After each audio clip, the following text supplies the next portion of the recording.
सबसे पहले जो है वो ये समझेंगे कि हमारे पास थ्रेड काम किस तरह से करते हैं लिनक्स के अंदर। सही है, हमें लिनक्स प्रोग्रामिंग करनी है फॉर थ्रेडिंग। तो मैं सबसे पहले जो है, अच्छा मैं यूज़ कर रही हूँ WSL।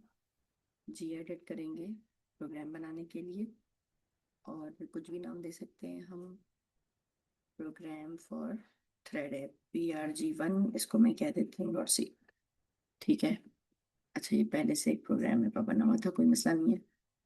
अब हम यहाँ पर थ्रेडिंग के लिए लाइब्रेरीज इंक्लूड करवाएंगे। थ्रेड लाइब्रेरी को इंक्लूड करवाने के लिए stdio तो मेन लाइब्रेरी है जो इंक्लूड करना जरूरी है। इसके अलावा हम uni_std.h को इंक्लूड करेंगे, और हम pthread लाइब्रेरी को इंक्लूड करेंगे जो कि थ्रेड के लिए मेन लाइब्रेरी है जब आप pthread पे काम करते हैं सी में। ठीक है। उसके बाद अब हम सबसे पहला काम ये करेंगे कि हम थ्रेड वेरिएबल क्रिएट करेंगे pthread_t। वेरिएबल का नाम T1 और T2, मैं दो थ्रेड वेरिएबल बना रही हूँ यहाँ पर। ठीक है। मुझे सबसे पहले पहला स्टेप क्या है, वेरिएबल डिक्लेरेशन। मैंने वेरिएबल डिक्लेयर कर दिए। उसके बाद मैं थ्रेड को एक्चुअली क्रिएट करूंगी। ये सिस्टम कॉल है, ऑपरेटिंग सिस्टम ये कॉल परफॉर्म करेगा। इसके चार पैरामीटर्स होते हैं। सबसे पहला पैरामीटर थ्रेड वेरिएबल का एड्रेस मैं पास करूंगी। एड्रेस पास करने के लिए एम्परसेंड ऑपरेटर यूज करते हैं। सेकंड पैरामीटर हमने बात की थी कि नल होता है, यानी कि थ्रेड को आप एट्रीब्यूट सेट करना चाहें तो यहाँ पे एक एट्रीब्यूट का एक अलग से वेरिएबल बनाएंगे, वो यहाँ पास करेंगे। लेकिन फिलहाल हम क्या कर रहे हैं, we are just in the learning process, तो हम थ्रेड को डिफॉल्ट सेटिंग्स के साथ बनाएंगे। तो डिफॉल्ट सेटिंग्स के साथ बनाने के लिए आपको सेकंड पैरामीटर भेजना है नल। थर्ड पैरामीटर है थ्रेड के पीछे जो फंक्शन चलेगा उसका नाम आपने यहाँ पे लिखना है। चौथा पैरामीटर है जो मैसेज आप भेजना चाहते हैं थ्रेड को। लेट से वो मैसेज बने, अभी मैंने डिक्लेयर कुछ भी नहीं किया है। अब हम इधर आ जाते हैं। अब थ्रेड को जो मैसेज भेजना है वो लेट से कि मैं एक स्ट्रिंग भेज रही हूँ, मैसेज 1। ठीक है। तो ये थ्रेड 1 जो है वो, ये थ्रेड 1 मैसेज प्रिंट करेगा, और थ्रेड 2 जो है वो थ्रेड 2 मैसेज प्रिंट करेगा। ठीक है। दो मैंने थ्रेड्स बनाए ना ऊपर, तो दोनों थ्रेड्स को अलग अलग मैसेज यहाँ से पास करेंगे ताकि डेमोन्स्ट्रेट हो सके, समझ में आए कि हमने अलग अलग वेरिएबल्स सेंड किए। यहाँ पे मैंने मैसेज 2 भेजा है। अब प्रॉब्लम क्या है, थ्रेड के पीछे जो फंक्शन हमने बनाया है, जो हम कॉल कर रहे हैं, वो अभी तक हमने ना डिक्लेयर किया ना डिफाइन किया है। सी लैंग्वेज के अंदर हमें फंक्शन को डिफाइन करने के लिए, अगर मेन के बाद हम फंक्शन डिफाइन कर रहे हैं तो उसकी डिक्लेरेशन हमें पहले देनी होती है। ठीक है। This is known as function prototype in सी।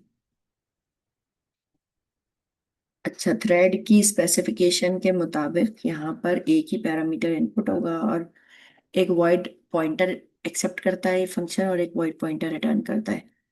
तो हम इस वॉइड पॉइंटर को यहाँ पर, इस फंक्शन को हम यहाँ पे सेम डिफाइन करेंगे नीचे। अच्छा, क्योंकि सी जो है वो प्रोग्राम को प्रोसेस करती है लाइन बाय लाइन, यानी कि सोर्स फाइल में यहाँ से चलाएगा। सबसे पहले मेन आएगा। अगर ये मैं प्रोटोटाइप नहीं दूंगी तो ये फंक्शन का नाम मैंने कहाँ यूज किया है, मेन के अंदर यूज किया है इधर। तो सी जो है ना इस पर एरर देती है। तो सी लैंग्वेज में फंक्शन प्रोटोटाइप, फंक्शन यानी कि फंक्शन डिक्लेरेशन और फंक्शन डेफिनेशन अलग अलग हम डिफाइन करते हैं। ठीक है। अब मैं नीचे डिफाइन कर रही हूँ मेन के नीचे। अब कोई प्रॉब्लम नहीं होनी चाहिए। आप कोई सा भी थ्रेड का प्रोग्राम बनाएं, आपको हमेशा मेथड में एक ही पैरामीटर आप इनपुट कर सकते हैं, और वॉइड पॉइंटर ही रिटर्न करेगा, वॉइड पॉइंटर ही एक्सेप्ट करेगा। अच्छा, अब ये जो फंक्शन पैरामीटर रिसीव हो रहा है, पीटीआर में रिसीव होगा यहाँ से मैसेज 1। अब आप यहाँ नोट करें कि मैसेज की टाइप है कैरेक्टर पॉइंटर, और ये फंक्शन एक्सेप्ट कर रहा है वॉइड पॉइंटर। तो हमें यहाँ पर टाइप कास्टिंग करवानी पड़ेगी। इस पर्पस के लिए इसको मैं वॉइड पॉइंटर में कन्वर्ट करूंगी। अब वॉइड पॉइंटर क्या होता है ये मैं भी बताती हूँ, पहले हम इसकी इम्प्लीमेंटेशन को कंप्लीट कर लें। अब इस फंक्शन का काम क्या है कि ये सिंपली पीटीआर में ये मैसेज रिसीव होगा। ठीक है, अब हमें यहाँ कोड से पता है कि this void pointer is actually a character pointer. तो मैं सबसे पहले, अच्छा वॉइड पॉइंटर को आप ऐसे ही यूज नहीं कर सकते, आपको टाइप कास्टिंग करवानी पड़ती है। तो मैं यहाँ इसकी टाइप कास्टिंग करवाऊंगी, कैरेक्टर पॉइंटर में कन्वर्ट करूंगी इसे पीटीआर को। सही है। और सिंपली मुझे इस वक्त डेमोन्स्ट्रेशन पर्पजेस के लिए ये प्रोग्राम बना रहे हैं हम कि थ्रेड काम कैसे करता है समझने के लिए। तो हम इसको प्रिंट करवा देंगे इस मैसेज को, ये मैसेज कैरेक्टर एरे है तो हम इसको परसेंटेज स्पेसिफायर देके प्रिंट करवा सकते हैं। जितने स्पेसिफायर होते हैं कॉमा के बाद उतने पैरामीटर होने जरूरी हैं, तो 1% ऐसे है तो 1 MSG मैंने मैसेज प्रिंट कराया। That's it. ये मेरा हो गया। दोनों थ्रेड चलेंगे और हर थ्रेड अपना मैसेज प्रिंट करेगा, यानी पहला थ्रेड थ्रेड 1 प्रिंट करेगा, दूसरा थ्रेड थ्रेड 2 प्रिंट करेगा। अब ये मसला यहाँ पर क्या है कि हमने मेन थ्रेड, मेन जो है ना हमारा मेन फंक्शन पेरेंट है, और इसके अंदर ये दोनों थ्रेड हमने क्रिएट किए।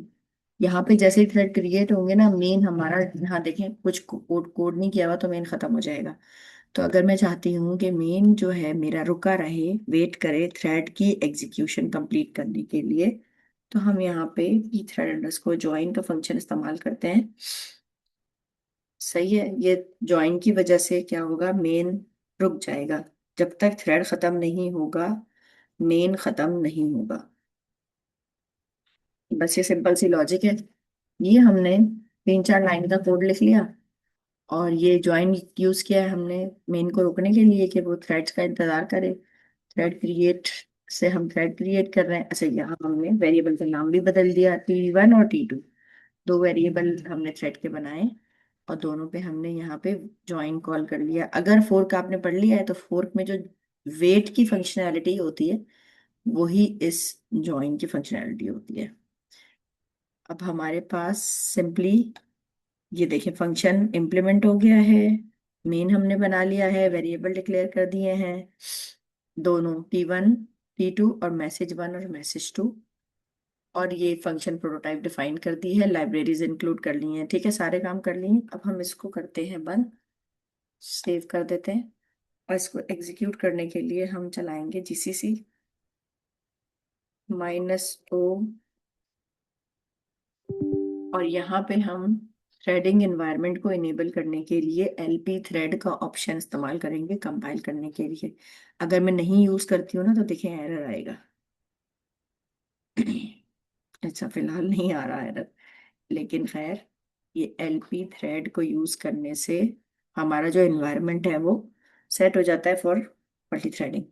अब मैं जब चलाऊंगी इस कोड को तो ये थ्रेड 1 थ्रेड 2 दोनों सक्सेसफुली चल गए। हम डिफरेंस इसलिए नहीं कर पा रहे क्योंकि हमने यहाँ पे, मैं कोई एक और लाइन भी इधर प्रिंट एफ कर देती हूँ कि भाई हमने एग्जीक्यूशन कंप्लीट कर लिए मेन के अंदर फिनिश्ड थ्रेड्स। सही है। तो अब ये जो फिनिश थ्रेड्स हैं ये आखिर में लिखा हुआ आएगा। अच्छा, थ्रेड किसी भी सीक्वेंस में आउटपुट दे सकते हैं, कोई ज़रूरी नहीं है कि पहले T1 थ्रेड 1 लिखा हुआ है फिर थ्रेड 2 लिखा हुआ है फिर